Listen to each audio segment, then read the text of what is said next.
some countries, sport is like the national pastime. That's But in true. the Philippines, some might say that pageantry is the pastime. That's true. You know what? In the Philippines, we have pageants all over the places. Yes, we have pageants in the barangay, in school, national, local. That's why we really love Miss Universe.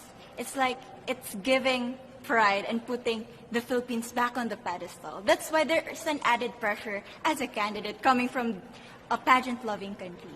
But it's a good pressure. I always look up to our former Miss Universe Philippines. They really did well in the competition. And now this is my time to show who I am, to offer what Rabiya can show to the rest of the universe. So I'm very happy. And at the same time, I'm excited to make all my kababayans proud. And hopefully I do. Why do you think it is that the Philippines love pageants? They have appreciation for beauty.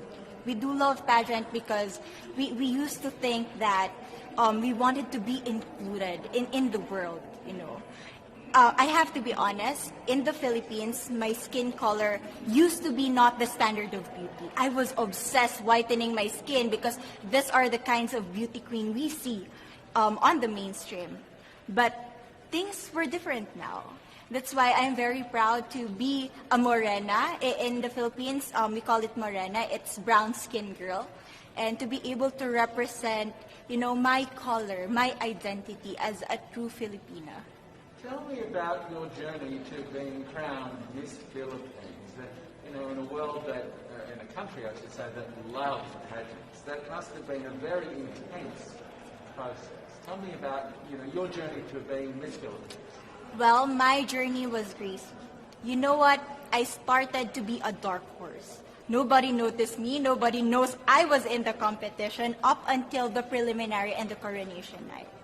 And when I won, I received different comments. Of course, there were people who didn't expect me to do well, who think that I cheated. That's why I need to redeem myself in Miss Universe. I really need to do well in this competition.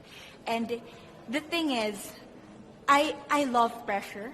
I love criticism. I get better every day with that.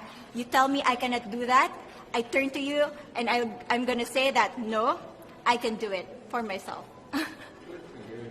So how does it feel then to be on the global stage? How do you feel to be here in this moment, right now?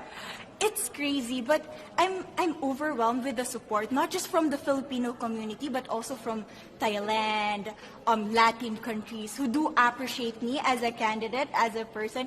It motivates me that I am beautiful, I can offer so much in this world, and when somebody believes in you, it gives you that extra energy to really do well and perform well.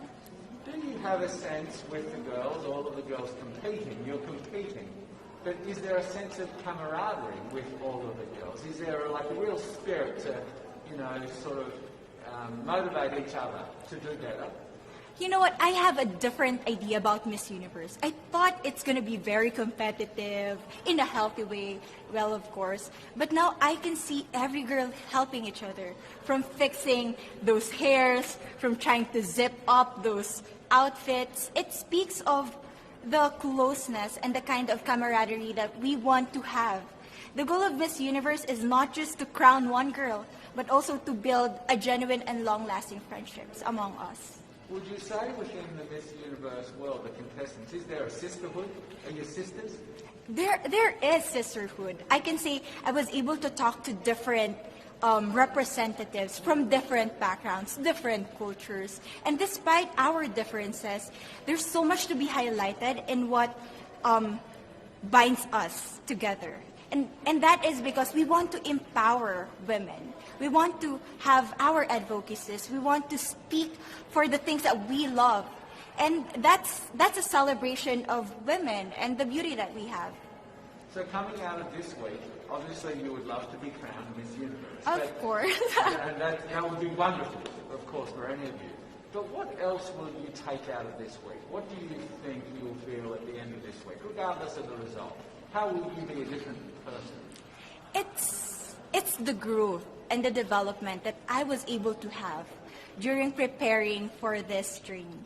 I will be honest, there was a moment that I lost my identity. because I was put under pressure. I was in that position in which I feel like I'm not good enough. I'm not a good representative of my country, but I was able to bounce back stronger.